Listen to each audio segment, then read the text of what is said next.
अवगुण चित्त न धरो। आध्यात्मिक जो स्तंभ माने जाते हैं, जैसे साधना बहुत आवश्यक है। कोई कितना भी सेवा कार्य करता हो, लेकिन जिनकी जीवन में साधना नहीं है, वो खोखला रहेगा या कहीं अटक जाएगा, भटक जाएगा, लटक जाएगा, उसकी आध्यात्मिक यात्रा रुक जाएगी। हमारे भारत में एक अच्छी संस्था है, आध्यात्मिक संस्था।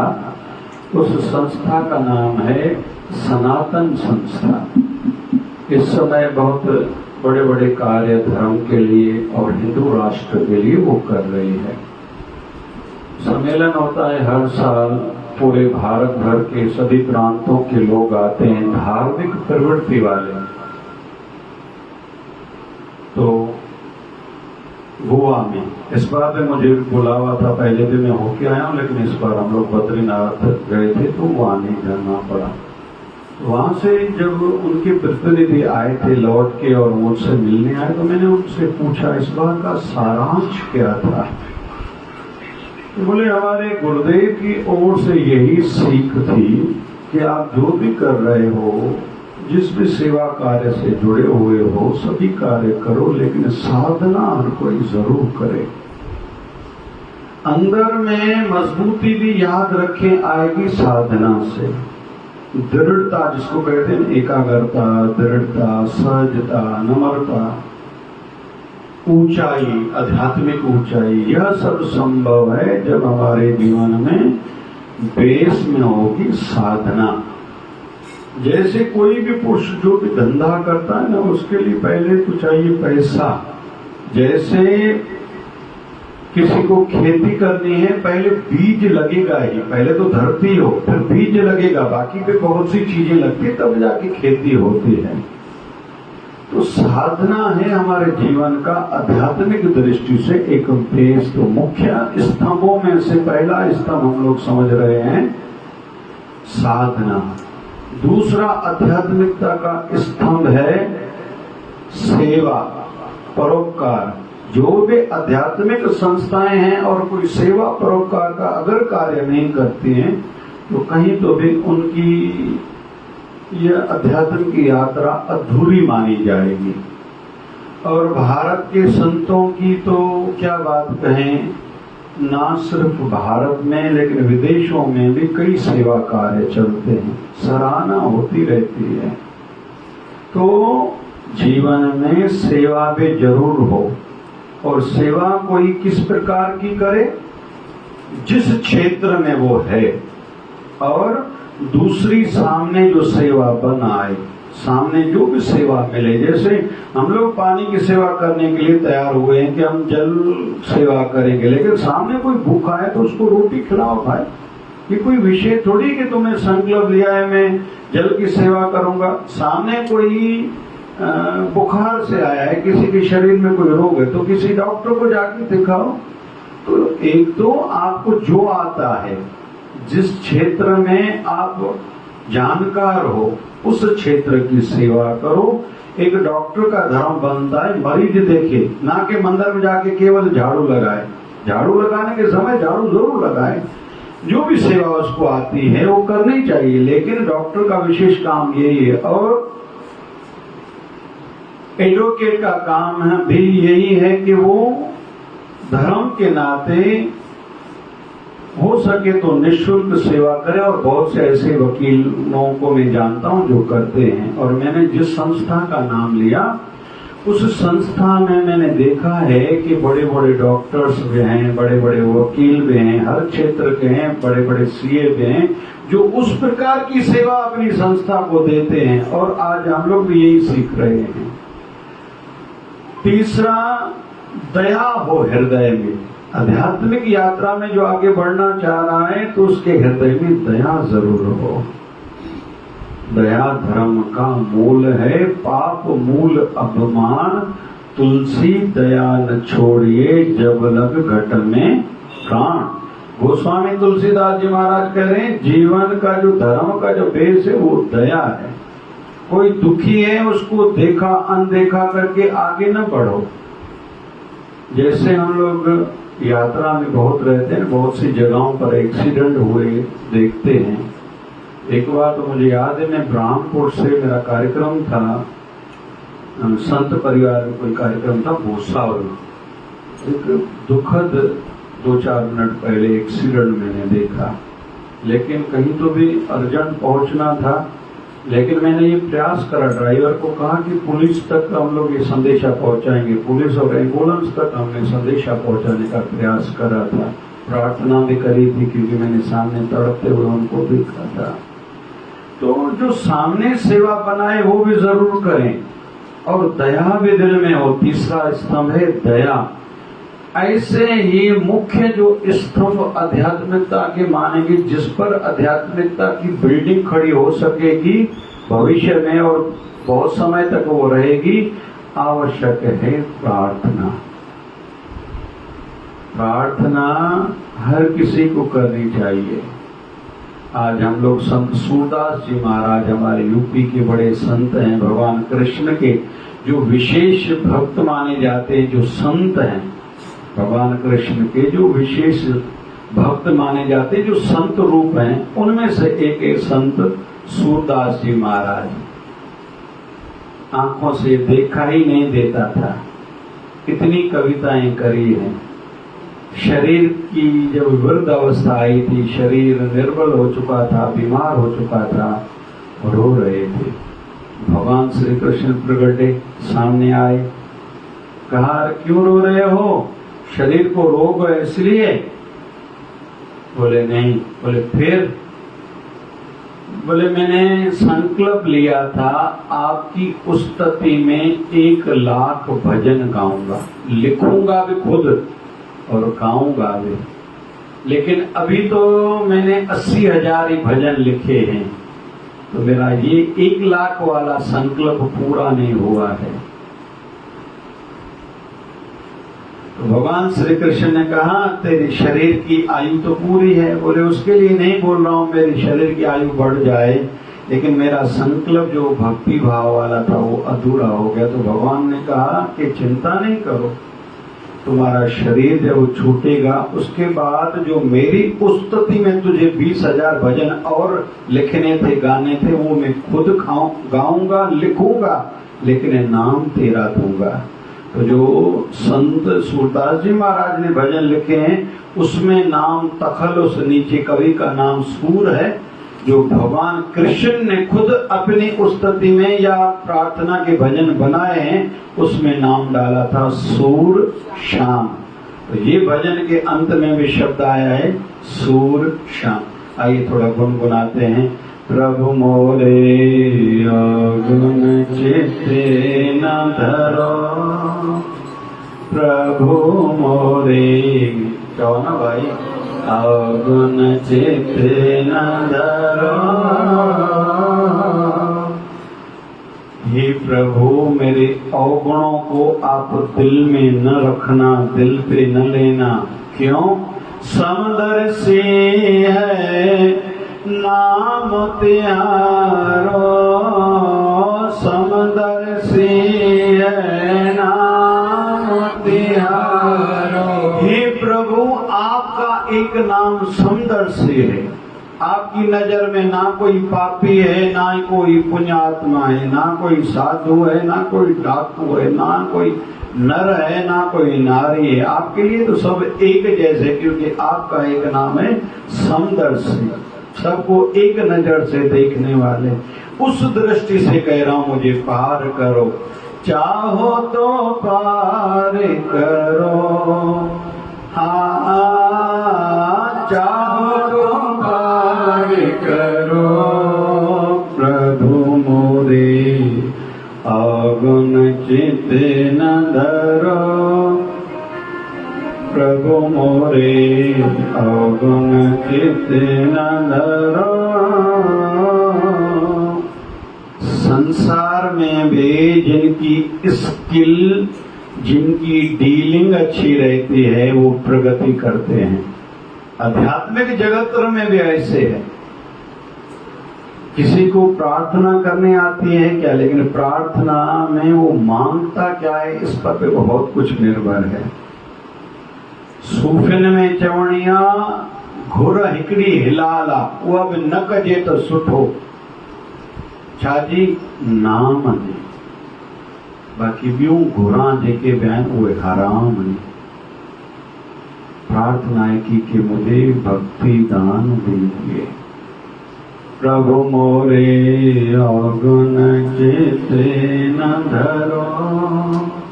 प्रार्थना जरूर करे हर कोई। आध्यात्मिक जगत में रोके पुकारने का भी एक नियम है, लेकिन लोगों के सामने नहीं। सूफियों में कहा जाता है दिन भर तुम्हारी आंखों ने जो बुरा देखा, रात्रि को रोके उन आंखों को साफ किया करो, पवित्र किया करो। ये सूफियों में कहावत है। पूरा दिन बुरा देखना। और फिर हम लोग भारतीय संस्कृति की दृष्टि से देखें तो इतना ध्यान धरो कि जब भी तुम आंखें बंद करो अपने इष्ट देव अपने गुरुदेव की मूर्त आए, फिर भी तेरी आंखें पवित्र हो जाएं।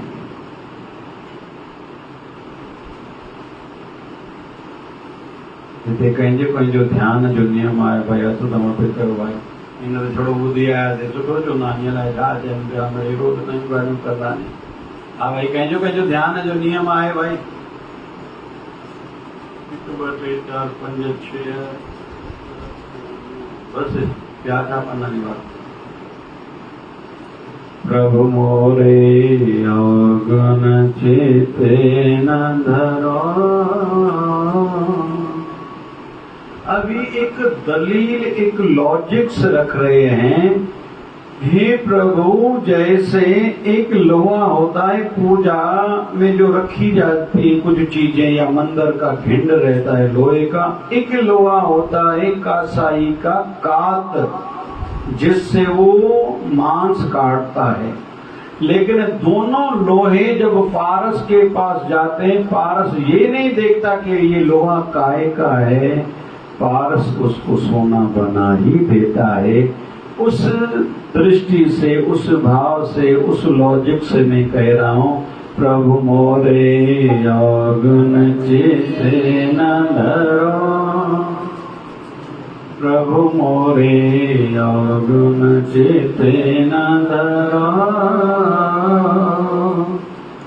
पारस की भांति आप मेरे गुणों को या अवगुणों को न देखो, मुझ पर दया करो। दूसरा उदाहरण, जैसे एक नदी में जल होता है, दूसरा किसी नाले में जल रहता है, भली दोनों में मैला ही जल क्यों न हो, लेकिन जब वही नाले वही नदियां गंगा मैया में पड़ती हैं, मिल जाती हैं, तो उस पर नाम आता है गंगा। ये नहीं कहा जाता कि इसमें जो मैला पानी पड़ा ये अलग है, ये गंगा नहीं है, बाकी ये गंगा है। जब गंगा मैया से मिल गई वो जल की धारा, तो उसका नाम पड़ गया गंगा।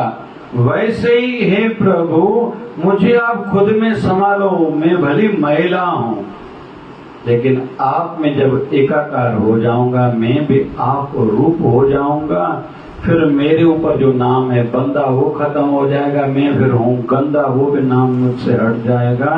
प्रभु मोरे अवगुण चिते न धरो।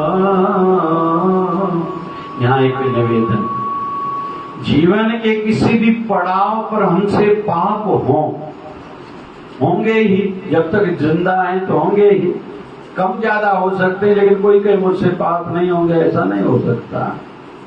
भूलन विच सबको अभुल गुरु करता। संसार में जो भी दिखाई देते हैं उनसे भूलें होंगी, एक गुरु से और दूसरा भगवान से कभी गलतियां नहीं होती। तो मन में यह भाव सदैव हो, मैं जैसा भी हूं लेकिन हूं अपने गुरुदेव का। उनकी चौखट को, उनके वचनों को, उनके दर को, उनके नाम को नहीं छोड़ूंगा, नहीं भूलूंगा। मेरे जीवन का आधार वही है, भले मैं पापी क्यों ना हूं। पाप कर्म का इस दृष्टि से जो आज बिंदु समझ रहे हैं, भगवत प्रेम से कोई दूर दूर से कोई नाता नहीं है, मतलब पापी भी भगवान से प्यार कर सकता है। एक दृष्टि से भगवान सबके हैं, तो भगवान ने बहुत जो पाप करते हैं ना उनके लिए एक दरवाजा खोल के रखा है। कौन सा? जैसे जो लोग बेचारे शराब पीते हैं, कभी वो आंख मिला के बात नहीं करते। ये देखो तो भाई आगे तना हमें आंखें नीचे या साइड में बैठते। जुआरी लोगों में भी आप लोग ये चीज देखोगे, जो नया है अलग बात है, जो पुराना जुआरी आंख मिला के समाज में कहीं भी ज्यादा दिखाई नहीं देते ये लोग। क्यों? क्योंकि जो पाप करता है ना उनके मन में मैं पापी हूं, ये घृणा का भाव रहता है। इसके विपरीत जो लोग अच्छे काम करते हैं ना उनके मन में अहंकार रहता है, मैंने तो ये किया, मैंने तो ये किया, मैंने तो ये किया। इस दृष्टि से विकारी का लिए भी विशेष दरवाजा खुला है, लेकिन अहंकारी जिसने भले अच्छे काम किए हों, भगवान के दरबार का दरवाजा उनके लिए खुला हुआ नहीं है। इसलिए कहते हैं करिए भी डरिए और ना करिए भी डरिए। जोर से कहो ना, करिए भी डरिए। आपने कुछ किया भी तौबा करना जरूरी थोड़ी है कि कल भी मैं कर पाऊंगा। पता नहीं भी माया है, माया जाल इसको ही तो कहा जाता है। भूल भुलैया संसार है, कहाँ कोई अटक जाएगा, कहाँ कोई भटक जाएगा, पता तक नहीं चलेगा। और करिए भी डरिए तो ना करिए भी डरिए। असांजे सिंध में और हिंदुस्तान में कोई पूछे साईं कुछ फर्क ॿुधायो त ॿ ॻाल्हियुनि जो फर्क ॾाढो ॾिठो आहे। सिंध में तोबा ॾाढी आहे, हिंदुस्तान में तोबा सभई सवा शेर में हलो ॻोल्हणो पवंदो आहे, शेर बि आहे छा कोई नंढे खां वॾे ताईं सभई सवा शेर में। तोबा त हिते आहे ई कोन। सिंध में तोबा ॾाढी आहे। कोई जेकॾहिं पुछे त ॿियो सिंध में पारत ॾाढो चवंदा आहिनि, पारत थी गुरु महाराज पारत थी। हिते हर को चवंदा मां ई सॼो भरियो ठरिया, मूंखे छाजी गुरु खे पारत करणी आहे। इहे ॿ ॻाल्हियूं सिंधी संस्कृति जी दृष्टि सां सिंध ऐं हिंद में वॾो फर्क़ु आहे। सिंध में चवंदा आहिनि पारत थी। हिकिड़ी मां इहा वेंदो आहियां सूरत में, भीड़ ॾाढी हूंदी आहे असांजे, ॾाढी भीड़ जे विच में ईंदी आहे। विच में ईंदी पोइ ईअं जंहिंमहिल मथो टेके भीड़ ॾाढी ईंदी आहे, हरिहर कंदो वेंदो हर को पोइ जीअं हरिहर कंदे पारत अथव हीअं झटको हर दफ़े मूंखे झटको ॾियो ईंदो आहे। अमड़ हिंदुस्तान में बि पारत आहे छा? हिकिड़ी माई ॾिठी आहे मां भारत में, आहे सूरत जी। हाणे वियासीं राजकोट, उहा राजकोट बि आई शायदि, पेका हुते हूंदसि, भीड़ में ई हर दफ़े मिलंदी आहे। मथो टेके साईं पारत पढ़ी पिया, वरी हिन दफ़े ॿारड़ी खे वठी आई, जॾहिं हिन जी बि पारत उन दया कजे अमड़ गुरु खे पारत आहे, असां पाण हिन जा हथ लॻा पिया आहियूं, दया कजे मां। त सिंध में हिकु तोबा ॾाढी आहे, ॿियो पारत थी ॾाढी थी। कर माफ़ी यार माफ़ी, चओ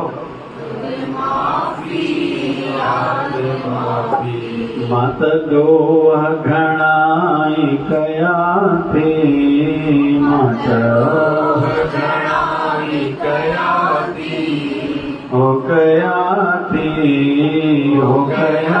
थी, कर माफ़ी यार माफ़ी, कर माफ़ी यार माफ़ी। कॾहिं तूं सतगुर दर्शन ॾींदे, कॾहिं तूं सतगुर दर्शन ॾींदे, कॾहिं तूं सतगुर दर्शन ॾींदे,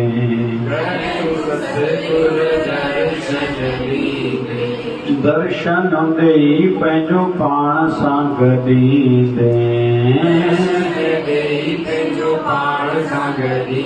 आयां चलन जी मांदासी, आयां चलन जी मांदासी, दासी आदासी, कर माफ़ी यार माफ़ी, कर माफ़ी यार माफ़ी,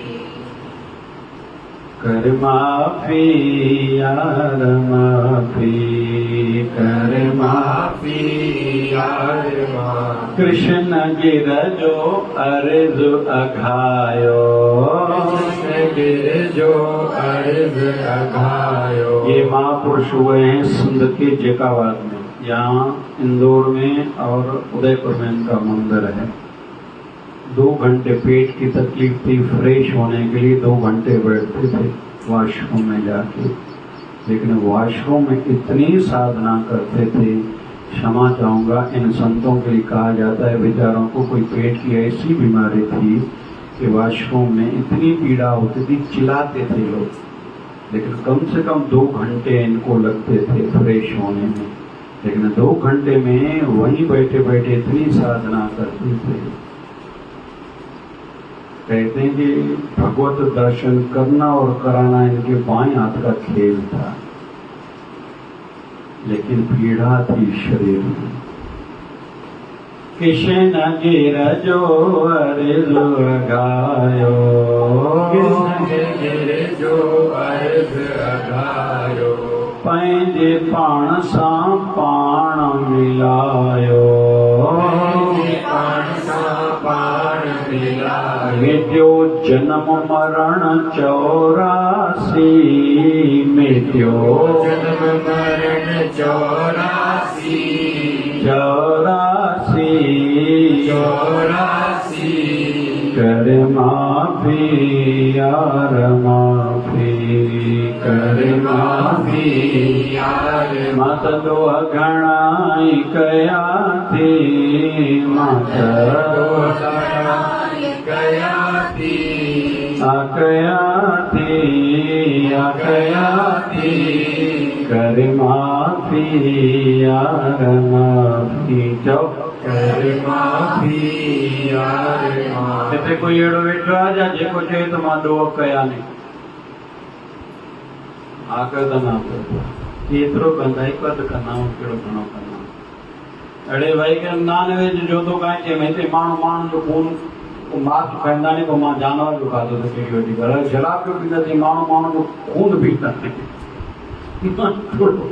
शराब पीतो त छा थियो। हिते कोई वेठो आहे जेको भाई पाप जे कया हुजनि, हा कयो था ना कयो था।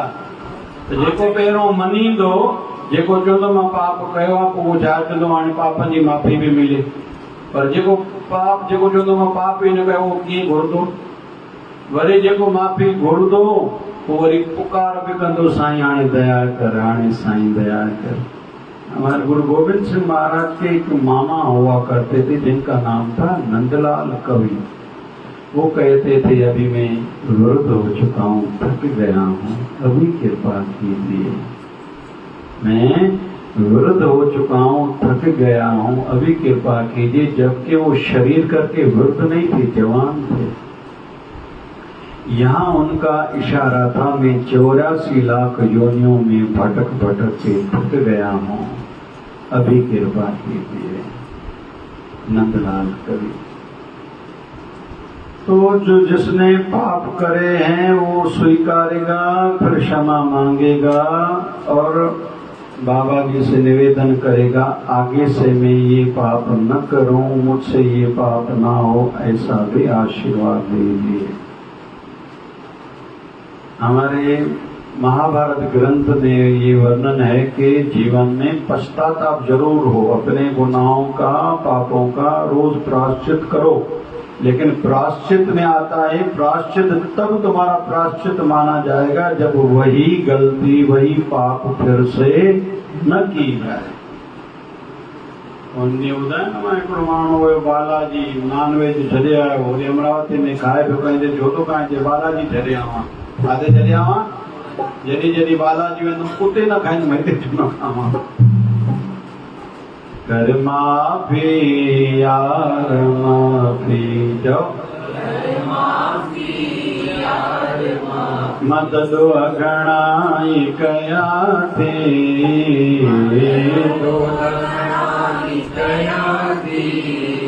कया थी, कर माफी यार माफी, यार बाबा शिव भजन जी।